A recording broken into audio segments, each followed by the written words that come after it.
Thank you very much, Deputy Presiding Officer. I very much welcome the chance to put on record my thoughts following participation in this year's Tartan Week. Very much enjoyed the cultural elements of the visit to New York, and I certainly want to say a couple of words about that, the opening remarks in my speech, but I do want to focus more on the kind of political discussions that we had with colleagues both in Quebec and in the US. It's very difficult to find an easy slot to do that in this Parliament. I think this debate is certainly an excellent opportunity for me. We very much enjoyed meeting members of the Scottish New York community, both at our visit to the UK's Memorial Garden for the victims of 9/11, but also for the work of the St Andrews Committee, which does a huge amount of work building links between Scotland and the US, but also in terms of the charity work that they do, and also with the organisation of the Tartan Day Parade, which Trish Marwick and the Minister have, of course, already mentioned. And as Mike Russell had said, we were very well served by our Tartan Day Marshal, Alan Cummings, who is now, I have to say, much better known and recognised in the US and in New York, his adopted home, than probably he is in Scotland now, a measure of his success as a Scot who's gone abroad. Our visit in New York was interesting, but I have to say, for me, the visit to Quebec was a fascinating experience. It gave us the opportunity to have an insight into how asymmetrical federalism works in practice, posed some very interesting parallels with our own development of asymmetric devolution.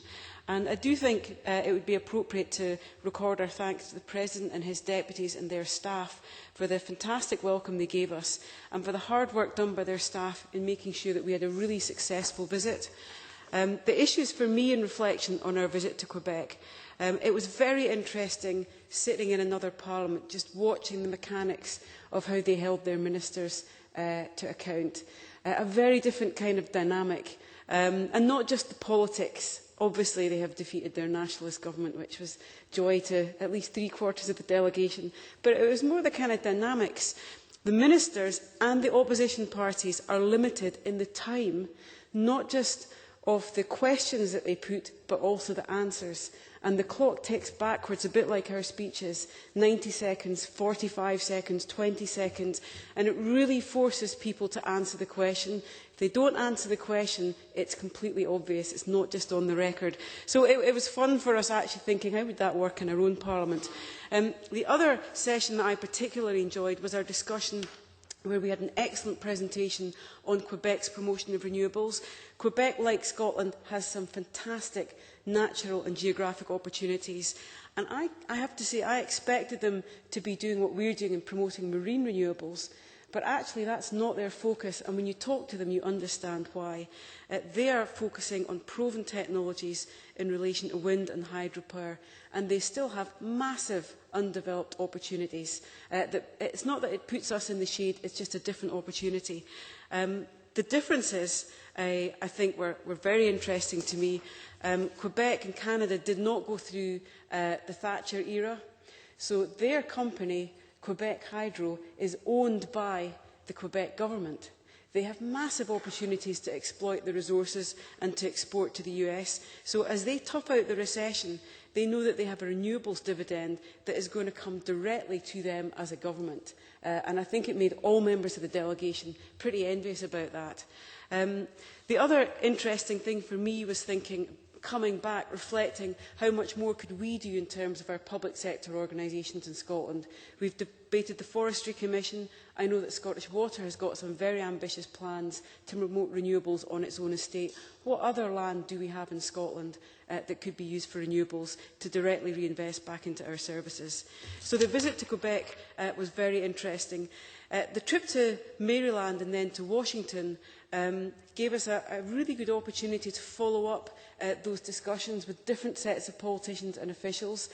Part of the delegation went off to Carolina, as Tricia Marwick has said. The rest of us, myself and Tavish Scott, went to Maryland and then Washington with the opportunity to meet with the Governor's Chief of Staff in Maryland. A long time talking to him, and I understand we're the third delegation that's been there.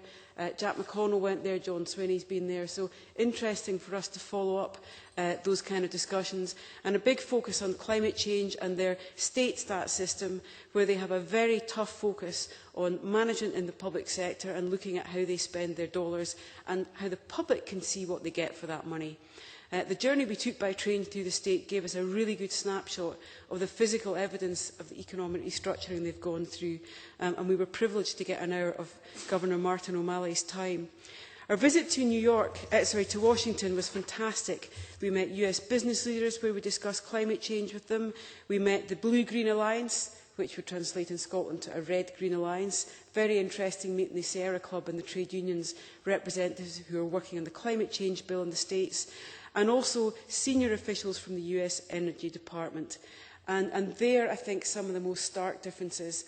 All the states in the US are going for 25% renewable electricity by 2020, but their challenges, I have to say, made our challenges look easy challenges. They don't have the planning system that we have. However creaking members will often say, we have a democratic system that does give you certainty at the end of the day. It doesn't just go to the courts. And their ambitions on renewables and developing a smart grid, I think there's a dialogue there we need to continue.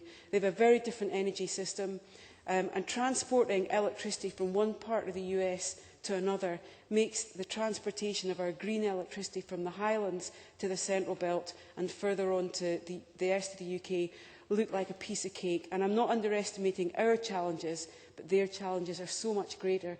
And I would like to think that we could continue that dialogue. It doesn't just need to be sending us all back to the States, much as I'd love to go back on another trip.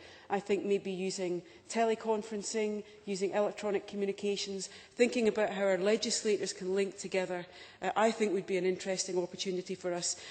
I've not been stopped yet, Presiding Officer. Have I 20 seconds to go? Are you being lenient on us today? I can give you 20 seconds. Many thanks. I'll watch the clock ticking down. Okay, that's great. I knew we had slightly more time in today's debate. I think the other big lesson I picked up from the States was looking at Obama's climate change ambitions and fiscal stimulus package. They're in a different place. There isn't the same acceptance of the need amongst everybody in the States. The business community are not in the same place as CBI Scotland, for example, who see the challenge but also critically see the opportunity.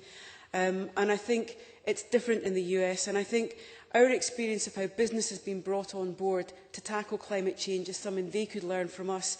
But there are other things we could certainly learn from them. Certainly the Minister will be delighted to know that I have found yet another country where they give domestic tax breaks to people putting energy efficiency measures in place. And finally, the chance to meet with Congresswoman Kathleen Castor's office to talk about how, as a Congresswoman, her staff will be working through the legislative process on their climate change bill and what the work they're doing to prevent her constituents and foreclosures in Florida. Fascinating. A privilege to be part of the delegation. Very much enjoyed the opportunity. And I suppose I'd finish on Tris Marwick's point. I do get the sense that we could make more of some of these visits, both in terms of Team Scotland when we're there, but also reflecting on it when we come back and thinking about how we broaden those links, and not just on a personal basis, but institutionally, how we develop those links. Thank you very much, Presiding Officer.